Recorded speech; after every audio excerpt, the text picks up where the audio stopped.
Alors que l'année 2020 est en train de se terminer et que pointe le bout de son nez de l'année 2021, que faut-il donc se souhaiter, chers frères et sœurs? C'est vrai que d'habitude, nous sommes très heureux, nous nous préparons pour le réveillon, nous attendons des amis, la famille, bref, nous nous préparons pour la fête, pour un événement heureux. Il ne vous aura pas échappé que cette année, nous hésitons à nous réjouir. Nous hésitons même à nous présenter des vœux. Que faut-il donc se souhaiter cette année? Je sais bien que le refrain qui revient le plus souvent ces jours-ci, c'est « Pourvu que cette année 2020 passe vite et qu'elle soit bientôt qu'un mauvais souvenir ». C'était une année ratée à tout point de vue, et de cette année, il ne faut rien garder. C'est un peu l'idée que nous avons dans des vidéos, dans des gags, dans des sketchs, dans des histoires. Bref, on se moque de l'année 2020 parce que finalement, elle nous a fait peur, elle nous a fait mal. Et peut-être qu'on se dit, l'année 2021, elle va être meilleure. Que faut-il se souhaiter? Je ne sais pas. En tout cas, que l'année 2021 soit meilleure que l'année 2020. Est-ce véritablement ce que nous, chrétiens, devons ambitionner pour cette nouvelle année? Eh bien, c'est le thème de ce petit entretien que je voudrais avoir avec vous. Évidemment qu'on va se souhaiter une bonne année, évidemment qu'on va échanger des vœux, mais peut-être qu'il y a quelque chose de plus à retenir de cette année qui vient de s'écouler.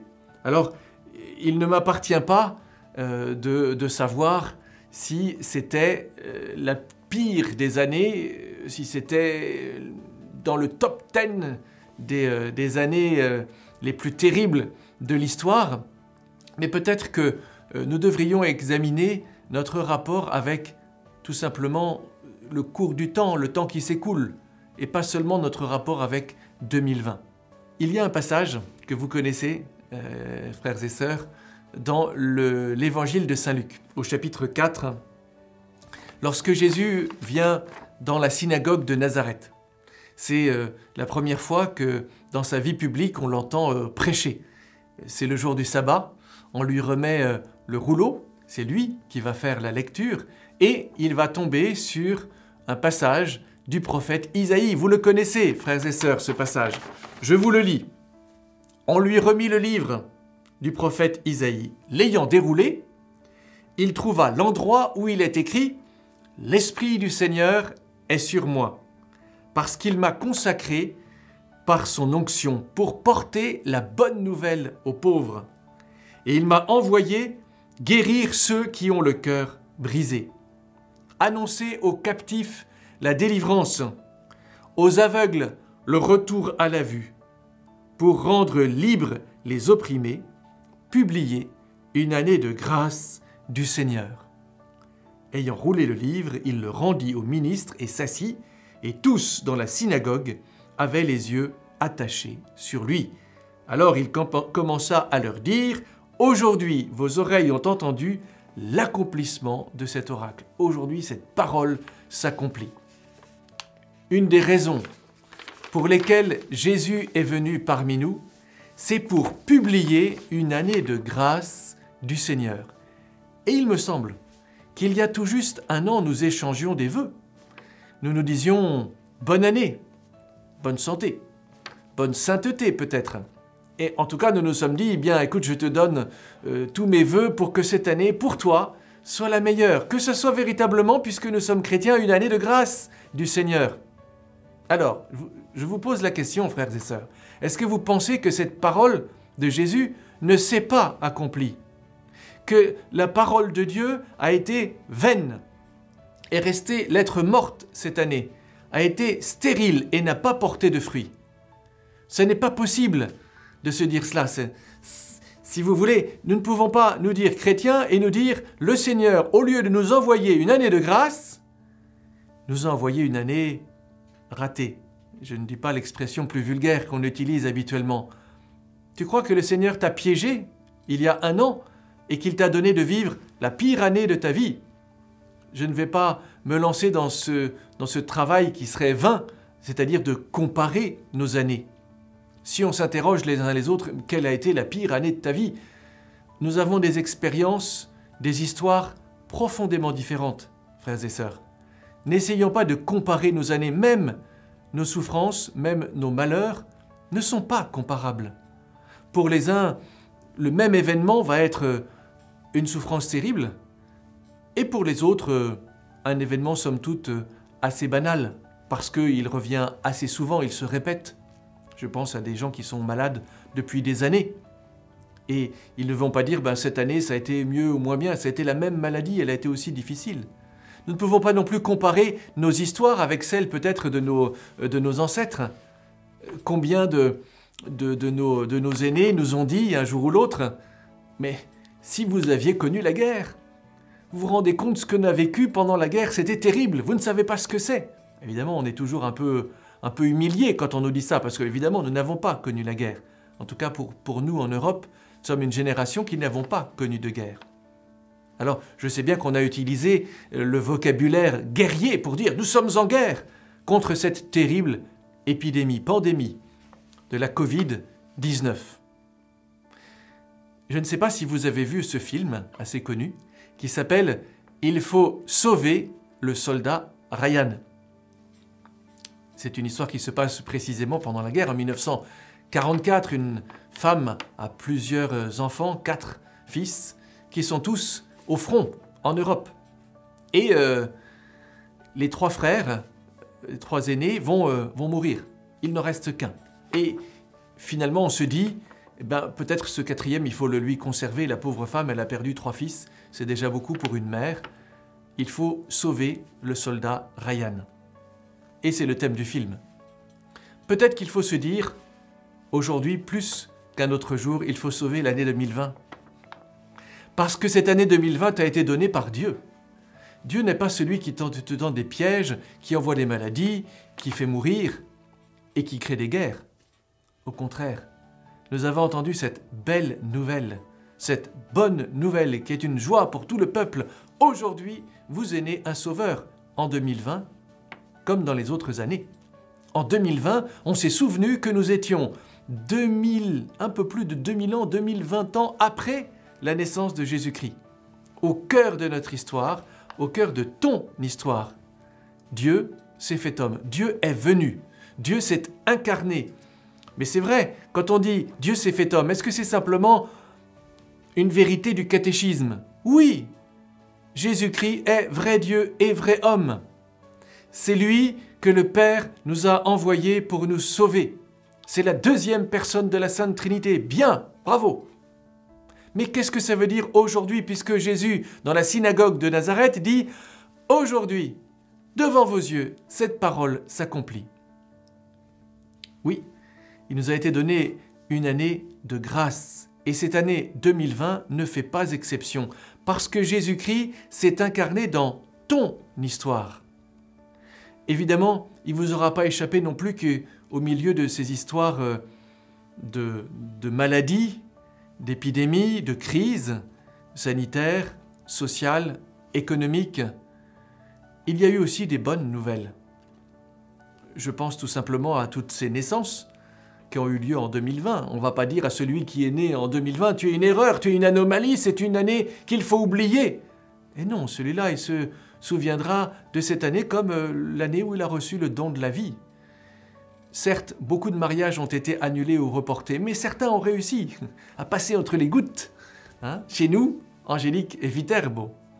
Et pour eux, ils se diront 2020, c'était une année à oublier, ou bien c'est l'année où on s'est dit oui, où le Seigneur nous a donné cette grâce du mariage, où nous avons été unis sous le regard de Dieu, nous sommes devenus mari et femme. Et quand ils feront mémoire de leur anniversaire de mariage, ça sera, tu te souviens, 2020, oui, c'était un peu spécial, mais quelle joie d'avoir pu se dire oui après tant d'années de préparation.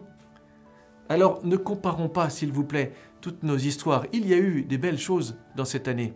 Pourquoi faut-il sauver l'année 2020? Mais parce que Jésus-Christ est venu pour ça. Il est venu pour sauver ton histoire. Évidemment, il ne s'agit pas aujourd'hui de faire un cours sur le temps. C'est une notion intéressante, le temps. Ça nous intrigue, ça nous intéresse. Tout le monde sait ce dont on parle quand on parle du temps. Tu as du temps, tu n'as pas de temps. C'est quelque chose que l'on conçoit assez spontanément. Et pourtant, lorsqu'il s'agit de s'interroger sur le temps, on ne sait plus ce que c'est. Qu'est-ce que c'est que le temps? Définis-moi le temps. Je ne sais plus trop. Oui, il y a des définitions philosophiques. En tout cas, le temps, c'est une réalité créée. Dieu n'est pas dans le temps. Dieu a créé le temps, où il y a du changement, un avant et un après. Dieu, qui n'est pas dans le temps, est venu dans le temps. Pourquoi? Parce que tout ce qui a été créé a été blessé par le péché. Notre temps, notre histoire est blessée par le péché. Et donc, le fait que Dieu se fasse homme, c'est une manière de nous dire, ton temps qui est blessé, ton rapport au temps qui te fait mal, parce que le temps que tu vis te semble blessant, mauvais. Le temps que tu vis te semble finalement une histoire qui ne te convient pas, qui n'est pas faite pour toi, qui n'est pas faite pour le monde d'aujourd'hui. Eh bien, ton rapport au temps, je viens le guérir. Et c'est vrai que c'est difficile de se placer dans le temps. Nous sommes quelquefois un peu mal à l'aise avec cette notion du temps, à tel point que, pour ne pas y penser, nous fuyons. Nous fuyons quoi? Eh bien, nous fuyons dans le rêve, en se disant, plus tard, ça sera bien. Après tout cela, ça ira mieux. Ou au contraire, on se dit, qu'est-ce que c'était bien avant? Le bon vieux temps, comme on dit. On le regrette, on a la nostalgie du temps passé. On se dit, maintenant c'est difficile. Ah, autrefois, c'était l'âge d'or. C'était un temps merveilleux quand on y pense. Mais au fond, le temps que tu as, c'est le temps présent. Dieu t'a attendu dans l'année 2020, il te donne rendez-vous dans l'année 2021. Mais et si l'année 2021 était pire que l'année 2020, mais qu'allons-nous dire l'année prochaine? Ça sera une année de grâce, parce que Dieu est présent. Et donc, le fait d'avoir célébré Noël, le mystère de l'incarnation, c'est Dieu est venu dans le temps. Et du coup, le temps, désormais, il est guéri, parce que Dieu est présent. Et ton temps, le temps de l'humanité, désormais, c'est aussi le temps de Dieu. C'est bizarre, parce que Dieu n'est pas dans le temps, c'est pas possible. Eh bien si, il s'est rétréci, il s'est fait tout petit, il est rentré dans le temps. Donc, on peut dire, aujourd'hui, le temps est bon. Pourquoi? Pas parce qu'il y a des bonnes nouvelles tous les jours, mais parce que c'est le temps de Dieu, parce que Dieu est présent. Vous savez, dans le prologue de Saint Jean, « Et le Verbe s'est fait chair, et il a habité parmi nous. Et nous avons vu sa gloire, la gloire qu'il tient de Dieu comme un Fils unique. » Et le Verbe s'est fait chair, il a habité parmi nous. Il habite parmi nous, il habite notre temps. Le temps est bon parce que c'est désormais le temps de Dieu. Le temps de ta vie est bon parce que c'est là que Dieu veut te rencontrer. Dieu, et rappelle-toi cela pour l'année 2021, ne va pas te rencontrer dans une autre dimension, dans un autre temps. C'est dans l'aujourd'hui qu'il va te rencontrer. Alors, évidemment, il ne s'agit pas de mépriser. Il ne s'agit pas de dire que ceux qui ont trouvé que cette année était difficile, eh bien, ils ont absolument tort. Non, c'est très subjectif. Ne jugeons pas, on ne peut pas comparer. Simplement, souvenons-nous que le temps, c'est là où Dieu veut nous rencontrer, que ce soit 2020 ou que ce soit 2021. J'ai trouvé une belle citation d'un grand saint qui s'appelle Saint Augustin. Il a vécu au IVe siècle.